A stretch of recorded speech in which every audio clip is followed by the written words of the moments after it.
Hello, and welcome to Conversations Worth Your While, a show in which I chat with really cool people about interesting topics to spark, inspire, and motivate personal and professional change. And today's topic is, can you be happy and successful at the same time? This conversation is worth your while if you have pursued like what you've pursued in the name of success has not actually led to happiness. Or you believe that if you pursue happiness, you'll be penniless. But also, you know that you don't want to keep going in a direction that doesn't lead to both happiness and success. So today we're going to talk about why happiness and success are not mutually exclusive. We're going to share with you how to course correct so that you can achieve both. And then we'll leave you with some small, actionable, and effective steps that you can take right now to put you on the path to both success and happiness. So let's start with some introductions. I'm Linda Bucher. I'm an authentic, heart-centered master coach, a mindset mentor, a transformational speaker, a show host, an author, and an MBA. And I believe that each of us has gifts to share with the world and that you are here to make a difference. My gift and my purpose lies in synthesizing my experience, skills, and talents to coach, lead, mentor, and teach. And I love to work with smart, passionate people who are excited about sharing their gifts and making that difference. I help them to discover their path, to balance their life, and to align their energy and direction with their gifts. And I'd love to work with you if you feel that you have important gifts to give to the world and you didn't come this far to get only this far, because it's time to make a difference and the ripple starts with you. And today I have the pleasure of being joined by Christian Cosse of Primordial Coaching. And Christian helps people who are driven to make an impact. He helps them to find a deeper sense of meaning. So hi, Christian. Thank you for being with us today. Hey, thank you. I appreciate it. I'm really glad I'm here. Awesome. Can you tell us a little bit more about what you do, who you serve?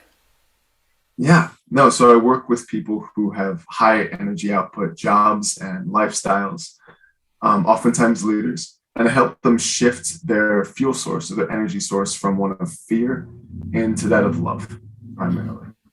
Oh, that's so fantastic. Imagine oh, I love utopian visions. And it's not unrealistic.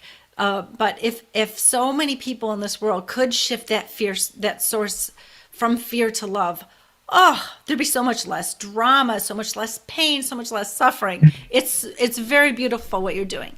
So this topic of can you be happy and successful at the same time? Why is this worth your while to speak with me about? Honestly, I think a lot of people think it's mutually exclusive, where people are coming at it and they think in terms of the grind culture that we have right now, where it's zero sum. You can either really push and dedicate all your energy to just achieving your goals, or you can choose a nice, gentle comfort. I think a lot of people associate comfort with happiness and not productivity. Like when we think about, oh, what do you do that you really enjoy? Oh, I watch TV, or I go out and I eat a lot of sedentary things, which aren't necessarily bad, but people just keep the idea of productivity or effectiveness and happiness on either sides of the fields. Yeah. So this is our truth bomb we are dropping on people, that happiness and success are not mutually exclusive. So you tell me, in your own personal experience, how do you know this to be true? Honestly, it was a long time where I scheduled every minute of my day, where it was down to the second. And I think I recognized that something really needed to change when I'd have a good experience or I'd have that feeling of happiness. And I was actually afraid of that. I was like, I've let my guard down. I'm not effective anymore. If I'm happy, then I relax and I'm not doing something that's going to move me closer to what I had set as my goals. And I was like, what the heck is the point of what I'm doing then? If I've reached that place, if I, have that business, whatever it is, and I don't appreciate it, if I can't relax, if I can't enjoy it, then really what's the point? What's the motive? And I had to take a step back, and that allowed me to put things in perspective, for sure. Yeah, yeah. That's really cool. So I love that brought up the word effective. So I can either be happy or it can be effective. That's where you were. Yeah, Yeah. for sure. And so now do you find that you can be both happy and effective? I do.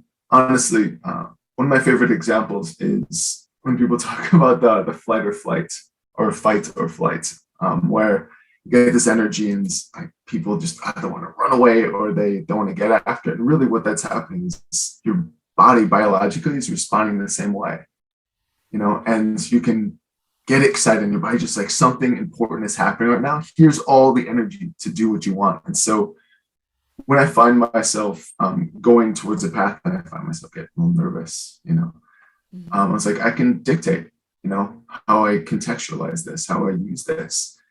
And I focus on what I love about that thing or what really draws me to it, calls me to it. I'm like, I'm not going to lose any of my effectiveness or energy if I see it in this context, as opposed to worrying about all the things that'll go wrong. Mm-hmm. And now I enjoy it, which brings out my creativity and my imagination and all these other assets that were just shut down by holding in that fear set. So, what you're actually doing is you're recognizing that when you are moving to what feels magnetically is pulling you, right, which is that happiness factor is in there, right, that it gives you more energy, and we need energy to be effective. So, it actually can help our effectiveness. So, that's kind of a cool insight for people. Yeah. So, I have a story as well where I mine was it wasn't that I didn't think I could be successful and happy at the same time. It was that I was so focused on success that I didn't ask myself, am I happy? What would happiness look like? And beyond that, I didn't even recognize that the success I had been chasing was not a definition that I came up with. I was chasing someone else's definition of success. Happened to be my dad's, which was his truth, but not my truth at all. So I was climbing the corporate ladder. I was wearing power suits. I was making egads of money. I was in a powerful position. Like I worked my way up. I learned a lot of stuff, and and I spent like a quarter century in the corporate world doing that. Before I asked myself, and then I got to be like 45, and I was like, wait a minute, what? Who am I, instead of like just saying here's what success looks like because somebody told me that, like who am I and what do I want? And when I asked myself what I wanted, happiness was more important than the definition of success I had been chasing. So then I went a little bit deeper and I said, so then what if I really want happiness? And I want and success should actually bring me happiness, right? They got to go hand in hand. I'm not doing either or, because on paper my life looked great, but I was unfulfilled. So if you're unfulfilled, you cannot be purely happy when you're unfulfilled. So what I ended up doing is redefining success for who I am. I actually wrote a book about it, about redefining success. So once you redefine success for who you are, then this becomes apparent. And this is something that maybe someday I'll be known as, this will be one of Linda's quotes, is when you wrap what you're doing and how you're doing it around who you are, success and happiness will meet you there. Mm. Yeah. I like that a lot. Yeah. I tell people when we're talking about how to orient, external effectiveness with internal, like this healthy environment.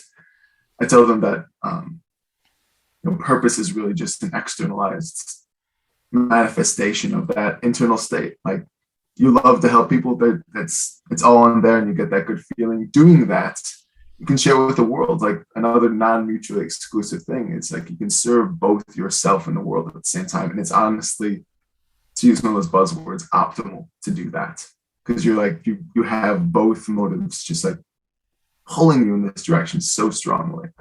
Mm-hmm.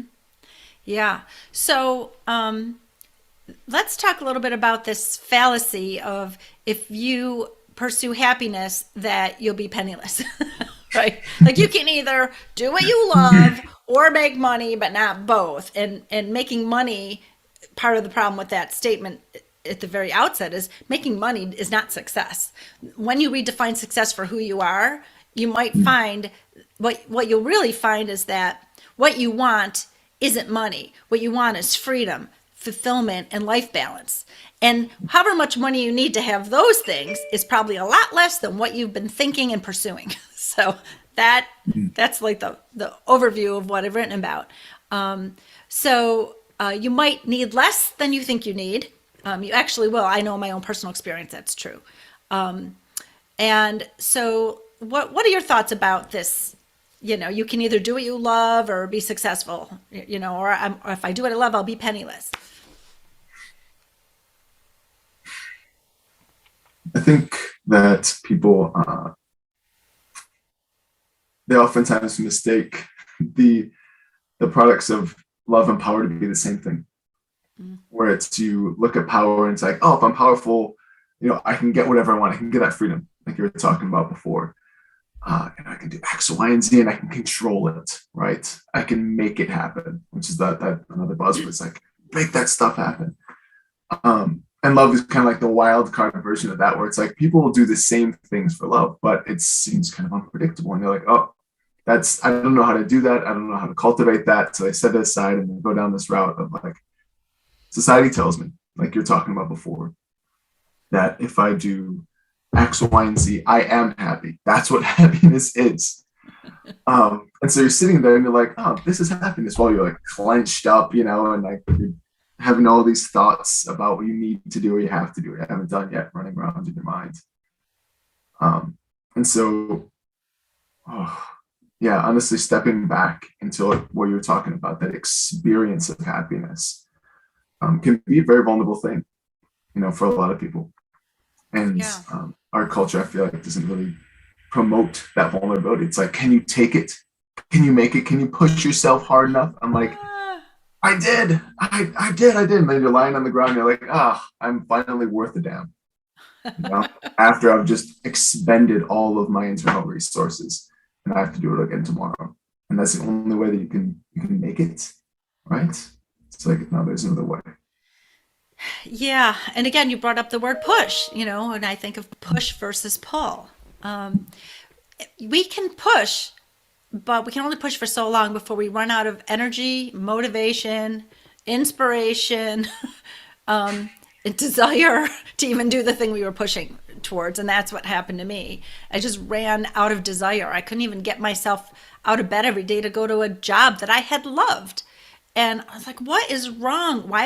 What's wrong with me? Why won't I do this? And it was my essential self, that part of me that really knows the way, my inner GPS, that had been for years telling me, you're going in the wrong direction, Linda. This is not the right direction for you.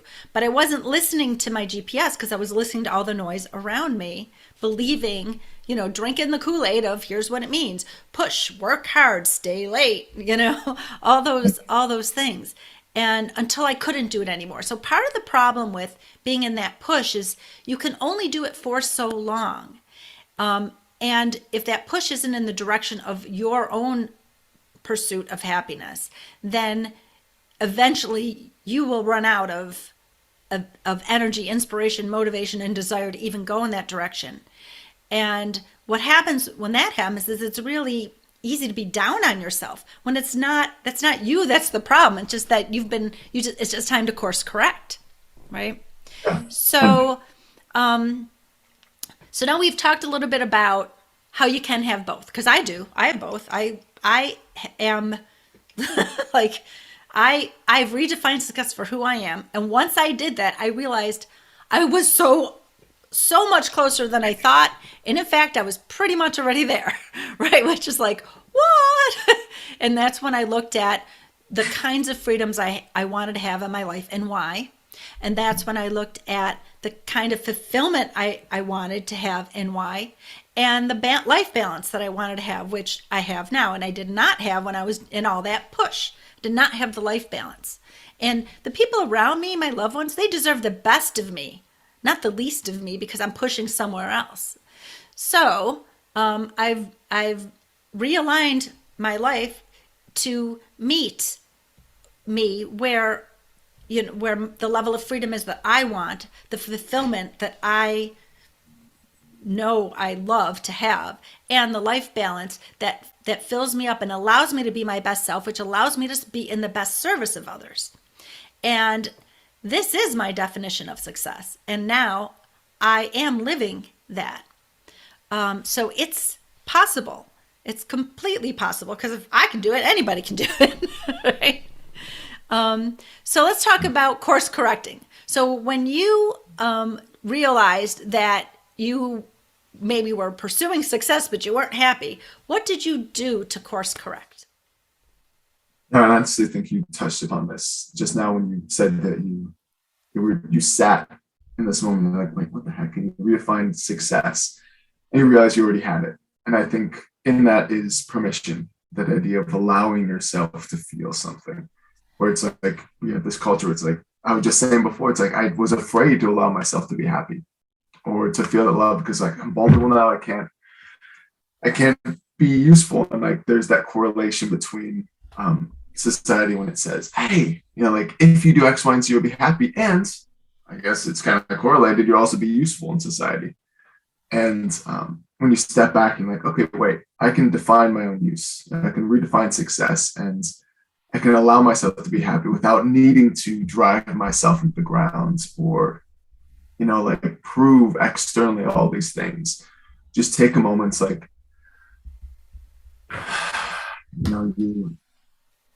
you accept what the world gives you first off. Maybe you're not able to bring happiness to yourself at the moment, but when someone says something like, hey, you're looking great today, oh, you made me smile, you see somebody laugh at your joke, allowing yourself to accept that, like, and feel that goodness, because we have like this high-tech radar system that detects every possible criticism and flaw that people are projecting at us or perceiving us, even if they aren't, even if they're walking by and they look at us a certain way. And remember all of those, but to just first off, even out the awareness, right?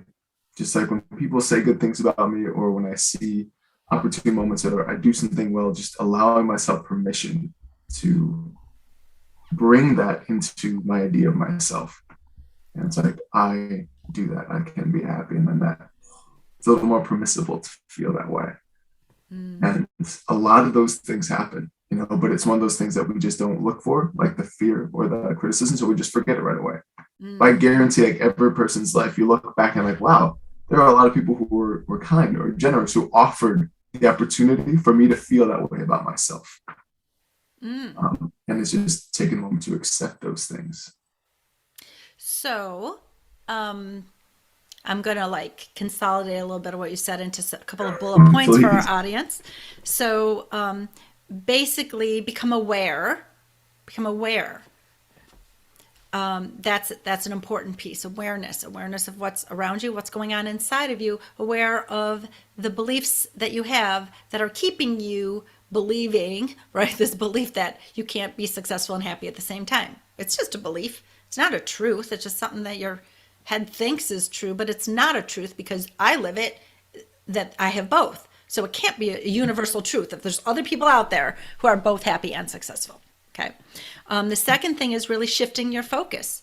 Instead of to the criticism, to what's good and what's right in your life, and shifting your focus into who you truly are and what you truly want. Another piece that you brought up is, I'm going to use the word receive. That was something I had to learn when I went on my personal journey to redefine success and live my definition of success. And it was to,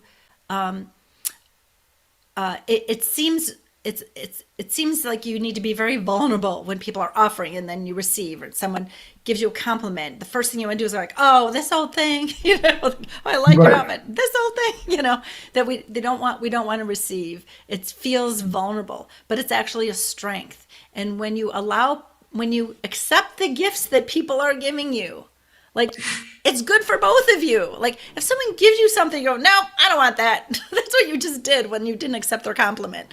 They gave you a gift. So, receive the gift. And so be open to receiving, because there's so much goodness out there. And when you open yourself to receiving, then you can also receive when you're open. It's this openness that really is the key.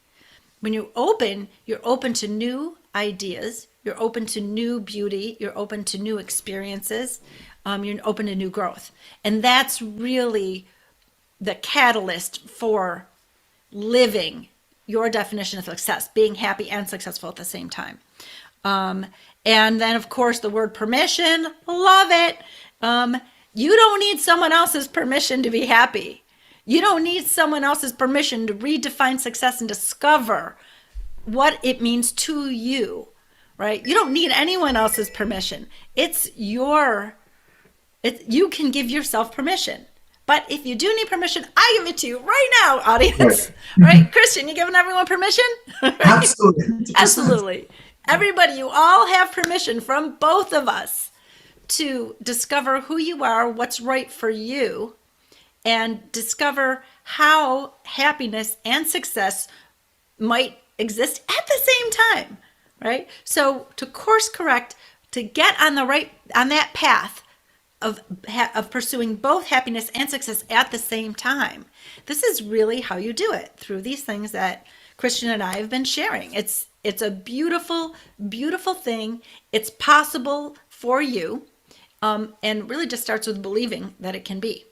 So I hope that today we have opened your awareness, because that's a shift right there. If you didn't believe it was possible, you wouldn't have clicked on this title of this episode, because you want to know it's possible. And I really hope that Christian and I have helped you to understand that it is possible, and some beginning steps. So Christian, I'm going to ask you, if you just had to tell somebody just one thing to get them started to course correct, right? To be on this path to both success and happiness, what would it be? Yeah, I think you spoke about it before, when you said a gift.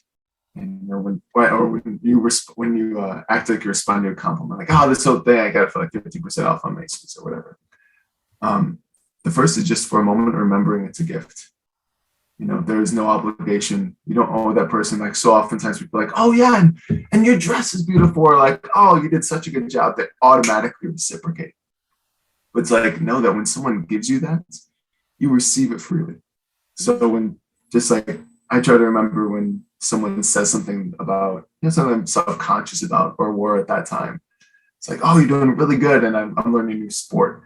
And instead of being like, oh no, just like putting myself down, like, thank you. Just like take a moment. It's like, it's a gift, and like you said, you wouldn't just like, thanks, and then just like chuck it away or try to give it back to that person. That'd be rude. And comments are the same way.